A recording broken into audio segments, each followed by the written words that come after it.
It's not there to protect speech everybody agrees upon and finds very flowery and lovely and rainbows and unicornsy.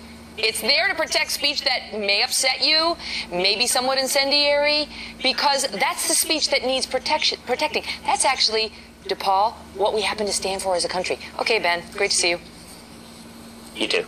Every time they cancel him, we're giving him a forum here at the Kelly File. Every time.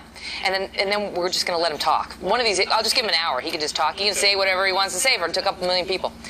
Will that rate? Yes. All right. Released from jail. This was a stunner. And her parents are here next on why they say the prosecutors got this wrong.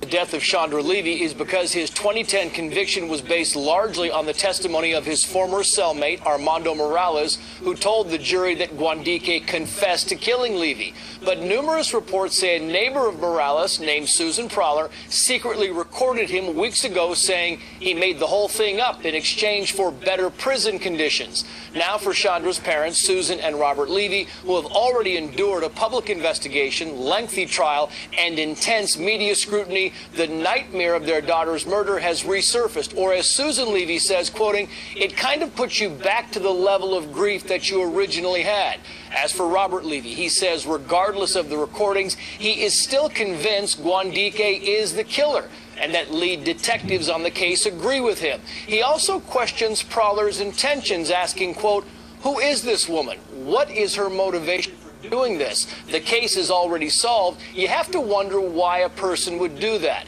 Now, Guandique will be deported back to El Salvador, and the Levys, who are already heartbroken, can add anger and disappointment to that list. Unbelievable. Trace, thank you.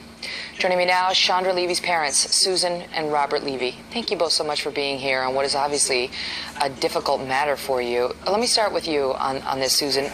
Do you believe, why do you believe that this man, Guandique, is Chandra's killer, notwithstanding the fact that the conviction was mostly, I'm told, based on